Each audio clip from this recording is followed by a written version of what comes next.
after recitation of the Holy Quran, Nazm, and a report by Moment-Mulaqats, one boy was able to ask beloved Hazur the very first question of a wide-ranging session. My question was that in the Quran it says that the day of judgment, which means there's only one day. So what about the people who are dead? Are they still waiting for the day of judgment?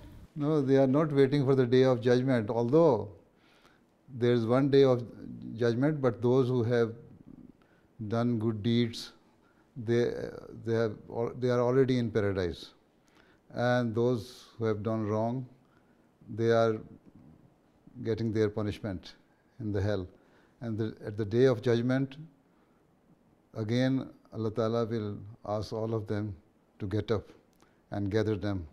And then those who have already been punished, and if Allah feels that they have had enough punishment, then Allah Ta'ala forgive them and they will go to paradise. And those who are already in paradise, Allah Ta'ala will increase their status in paradise and they will be given higher status in the paradise.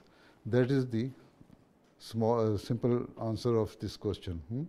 Otherwise, if you are in grade 9, 8, which grade you are in? 8? I'm going to 8. Achha.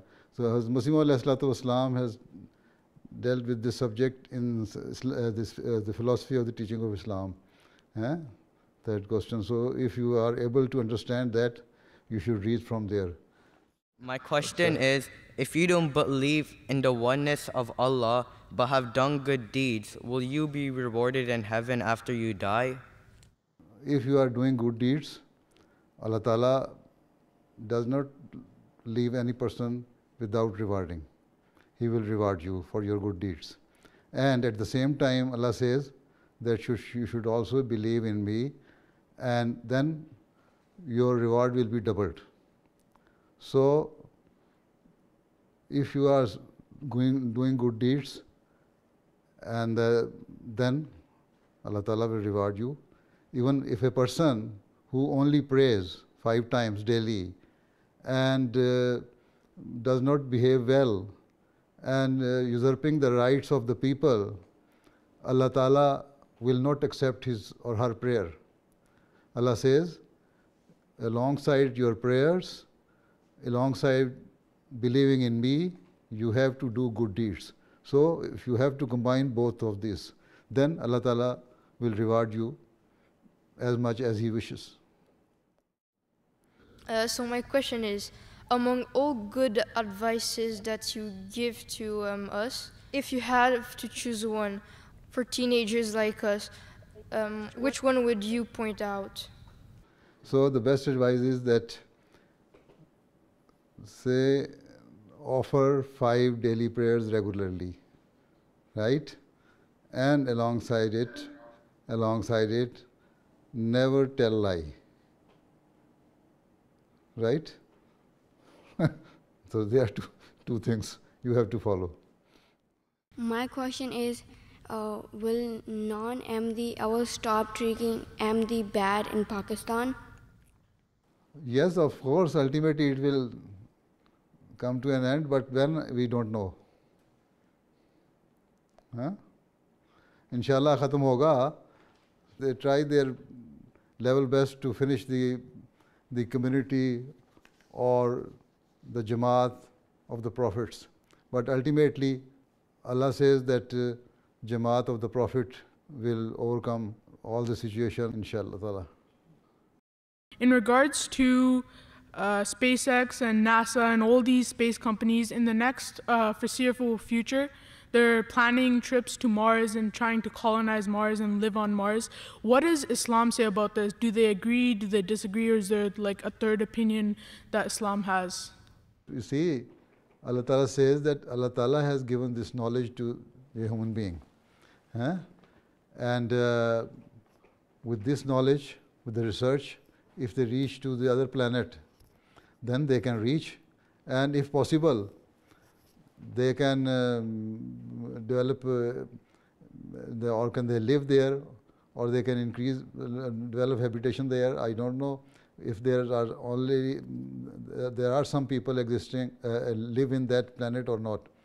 But if possible, you see, if the conditions are the same, circumstances are the same, and atmosphere is good for the people who live here on the earth, then yes, of course, they can reach there and they can live there. If you want to go there, you should book your seat now. Jazakallah Hazur.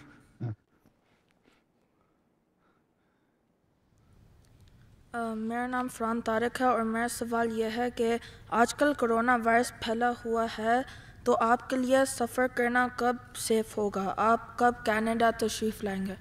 اچھا، جب corona virus ختم ہو جائے گا یہ تو میں نہیں جانتا. تم آپ ہی کہتے ہو کرونا وائرس پھیلا ہوا سفر نہیں ہو سکتا، تو پھر دعا کرو کرونا وائرس ختم ہو جائے گا تو پھر سفر بھی ہو جائے گا کینیڈا کا. ہیں پھر یہ تو تمہاری دعاؤں پہ ڈپینڈ کرتا ہے کتنی جلدی اللہ میاں سے اس کا فضل مانگتے ہو تم. ٹھیک جی ٹھیک ہے، اللہ سے فضل مانگو گے تو جلدی بیماری دور ہو جائے گی. پھر تمہارے تو ملک کی طرح کئی اور ملک بھی ہیں جو کہتے ہیں آئیں ہیں پر نہیں جا سکتے. اب پتہ نہیں کینیڈا کی باری کب آتی ہے. پھر چلو جب کرونا وائرس ختم ہو جائے گا سفر کی اجازت ہو جائے گی، میں نہ آیا تم آ جانا یہاں مل لینا آ کے. ٹھیک ہے ٹھیک. ویسے تو تمہاری مسجد وغیرہ دیکھ کے نا اس کو مجھے لگ رہا ہے کہ میں کینیڈا میں بیٹھا ہوا ہوں ہیں. اور مجھے یاد آ گیا کہ فلاں جگہ بیٹھ کے میں نے تمہارے ایک وہ جو تھا جرنلسٹ اس کو میں نے انٹرویو بھی دیا تھا. ہیں مسجد کا کونا بھی مجھے نظر آ رہا ہے کس جگہ تھا پچھلے حصے میں. تو اسی طرح نظارے دیکھ کے پتہ لگ جاتا ہے. ٹھیک. تو بہرحال اللہ تعالیٰ فضل کرے جب بھی ختم ہوگا نا کرونا وائرس تو پھر آئیں گے انشاءاللہ تعالیٰ. جتنی دور سے تم لوگ دعائیں کرو گے اتنی دیر جلدی اللہ فضل کرے گا. The following day, a second Mulaqat took place. This too lasted an hour and was with Canada's Lajnah اماءاللہ National عاملہ. Hazur offered guidance to various secretaries, including outlining a wide-ranging tarbiyat plan. ماؤں کی تو یہ تربیت کریں کہ جو آج کل کہ یہاں بچیاں پڑھ رہی ہیں ان کے ساتھ ان کے تعلقات دوستانہ ہونے چاہیے، اور ان کو جو ان کا یہاں ایکسپوئر ہے باہر نکل کے یونیورسٹیز میں جا کے کالجز میں جا کے اس کے ساتھ اگر مائیں پوری طرح تعلیم یافتہ نہیں ہیں تو پھر وہ مدد لیں آپ لوگوں سے، لیکن اس کے باوجود ان کے ساتھ تعلق رکھیں لڑکیوں کے ساتھ. اور لڑکیوں کی تربیت یہ کریں کہ وہ جیسی مرضی تعلیم حاصل کریں لیکن جو عہد ہے دین کو دنیا میں مقدم رکھنے کا اس کو سامنے رکھیں، اور وہ کیا ہے صرف دنیا میں نہ پڑ جائیں. یہاں ان کو یہ بھی ریئلائز کروانا چاہیے کہ یہاں آ کے اللہ تعالیٰ نے جو فضل کیے ہیں دنیاوی لحاظ سے ان دنیاوی فضلوں پر اللہ تعالیٰ کے شکرانے کا صحیح اظہار یہ ہے کہ دین سے اٹیچ ہوا جائے زیادہ سے زیادہ. ٹھیک ہے. یہ اکثر لڑکوں میں بھی یہ ہوتا ہے. پھر ماؤں کی تربیت جو ہے اس لحاظ سے بھی کرنے کی ضرورت ہے کہ 15 سال تک یا 13-14 سال تک کم از کم لڑکے بھی ماؤں کے زیر اثر ہی ہوتے ہیں. ٹھیک ہے. پھر ماؤں کی تربیت کی اس لیے بھی ضرورت ہے کہ یہ جو مردوں کی تربیت کی ذمہ داری ہے یہ بھی آپ لوگوں نے ہی کرنی ہے. مردوں میں تربیت میں کمی ہے. اور یہ نہیں میں کہتا کہ وہ جیسا مرضی کام کرتے رہیں اور عورتیں اپنی ذمہ داریاں سنبھالیں، ان کی ذمہ داری ہے، لیکن آپ لوگوں نے اس چیلنج کو بھی لینا ہے تربیت کے لحاظ سے کہ لڑکوں میں چھوٹی عمر کے جو اطفال کے لڑکے ہیں ان کی بھی تربیت ایسے کریں کہ جب وہ خدا میں شامل ہوں تو وہ اٹیچ ہوں جماعت سے. اسی طرح بچیاں شامل ہوں جب ناصرات سے لجنہ میں آئیں تو وہ اٹیچ ہوں جماعت سے. یہاں کے ماحول کا جو اثر ہے اس میں بعض کیونکہ کھلی تعلیم یہاں دی جاتی ہے اور بعض کھلے سوالات کیے جاتے ہیں، اس پر آپ لوگوں نے ان کو کھل کے جواب دینے ہیں.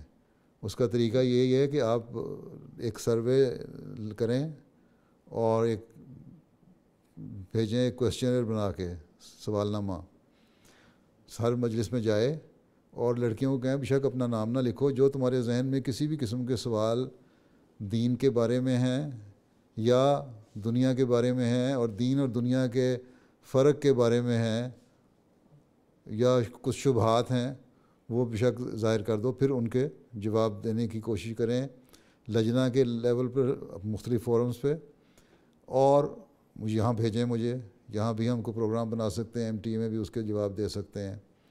پھر آپ کے وہاں ایم ٹی اسٹوڈیو بن چکا ہے، وہاں ایک پروگرام بنا سکتے ہیں آپ لوگ، ان کے ساتھ کوآرڈینیٹ کریں ایم ٹی اے کے ساتھ، اور لجنہ ایک پروگرام بنائے، ان سوالوں کے جواب بغیر نام لیے دیں کہ یہ ایشوز اٹھتے ہیں آج کل، یہ سوالات ہیں دنیا میں پیدا ہو رہے، اس کی وجہ سے ہمارے بعض بچوں کے ذہن بھی پولیوٹ ہو رہے ہیں، ان کو ہم نے کس طرح ذہنوں کو صاف کرنا ہے۔ تو اس طرح کا سوال ہیں، بعض ہیں جو کھل کے آپ ایم ٹی اے پہ بعض ڈسکس کر سکتے ہیں، بعض ہیں جو نہیں کر سکتے، ان کو پرسنل لیول پہ جا کے ان کے جواب دینے پڑیں گے، ٹھیک ہے جی۔ پھر بعض بغیر ناموں کے سوال آئیں گے تو ان کو انٹرنیٹ پہ لے کے تو اس طرح رکھیں، کوئی ایسا فورم بنائیں جہاں تربیت کے لیے ایسے سوالوں کے جواب دیے جا سکیں۔ تو آج کل یہ بہت بڑے چیلنجز ہیں اس زمانے میں، میڈیا نے ڈال دیے ہوئے، لوگوں نے ڈال دیے ہوئے شبہات پیدا کرنے کے لیے، پھر سو کالڈ تعلیم کے نام پہ اپنے آپ کو زیادہ ہی پڑھی لکھی سمجھتی ہیں کہ شاید اسلام کی تعلیم بڑی بیکورڈ تعلیم ہے، حالانکہ اسلام کی تعلیم سے زیادہ اس زمانے میں کوئی تعلیم ایسی نہیں ہے جو کسی بھی مذہب کی جو ماڈرن ہو اور جو زمانے کے حساب سے اپنے آپ کو ایڈجسٹ کرنے والی ہو۔